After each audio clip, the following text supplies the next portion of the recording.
And New Yorkers have got to be scratching their heads saying, what's with the sixes? This is what I'm talking about. This is what I was working on, Gail, when I ran in here.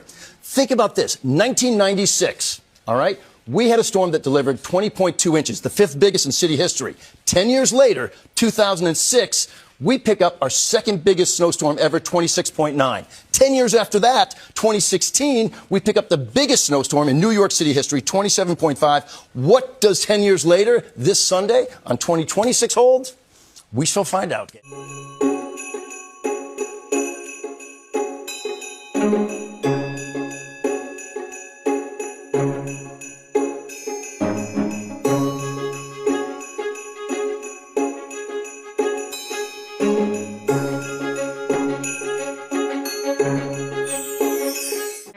Or machine, snowplow, or dump truck, New York is digging out.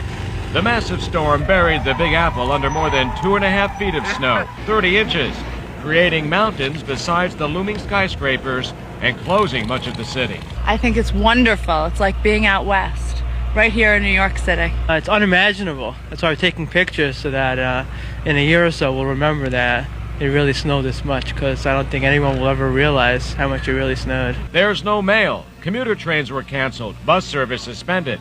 With the avenues gripped by bitter and blustery winds, just the New York Stock Exchange dared to open for only 3 hours. It was a time for embattled New Yorkers to help each other. With no school for 2 days for 1 million New York City school children, the first time in history, a special winter spirit has enveloped the city. There was even free hot chocolate in Central Park.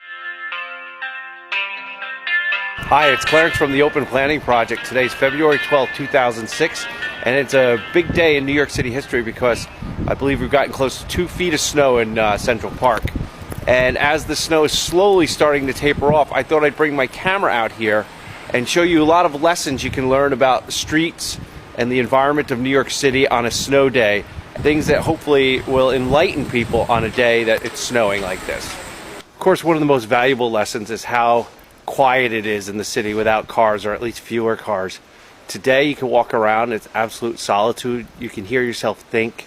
You're not tense. There's no sense of danger. There's a sense of playfulness, a sense of calm and well-being and zen, and this is something that we don't get to experience very much in New York City, and something we should be able to more. The blizzard conditions in Queens are still as dangerous as they were earlier this evening. In Manhattan, the FDR, a treacherous ride as many cars became stranded earlier. Grand Concourse in the Bronx also covered in snow and ice. Officials issued a travel ban this afternoon that remains in effect throughout New York City until 7 a.m. The storm has now claimed 3 lives. 3 people died of heart attacks while shoveling the snow. 1 out in Staten Island and 2 out in Queens. So again, as the mayor said, don't overexert yourself. If you can't do it, please hire somebody to do it for you. Most people wisely stayed home. The Atlantic Terminal was empty, as well as the Barclays Center in Brooklyn. In Queens, most stores closed for the day. Despite the gusting winds and snow, though, we found several New Yorkers out and about tonight. I thought another hype just like last year and the year before that, but it's been a couple of inches so far. Feet, you might add. Like my friend here says, like watching the day after tomorrow, but in reality now, everything is closed, everything's all like...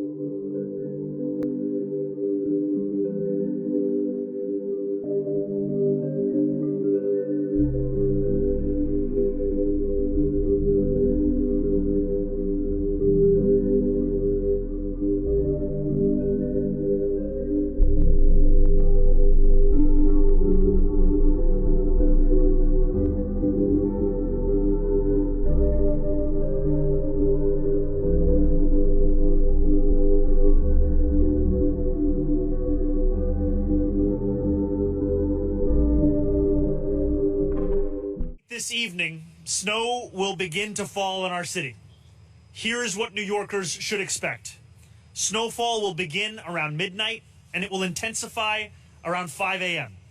We expect 2 inches to come down before midday Sunday, at which point plow vehicles will begin operations across our city. Snow will fall at its heaviest rate in the late morning of tomorrow and early afternoon. Visibility will be very low. Winds will be gushing at speeds of up to 35 miles per hour. New Yorkers can expect whiteout or near blizzard conditions. As we head into the weekend snowstorm, one Catholic school in Brooklyn has already canceled classes for Monday, and they broke the news to the students on the PA system this afternoon. We will be having a traditional snow day on Monday. I think they're still cheering. That's the 4th grade class at St. Joseph the Worker Catholic Academy in Windsor Terrace, Brooklyn, learning they get a snow day on Monday. No remote, no virtual, an actual snow day. That is just too cute. I love it. Well, I just think that's great. I mean, like they go from this to this. Right. It was ear piercing.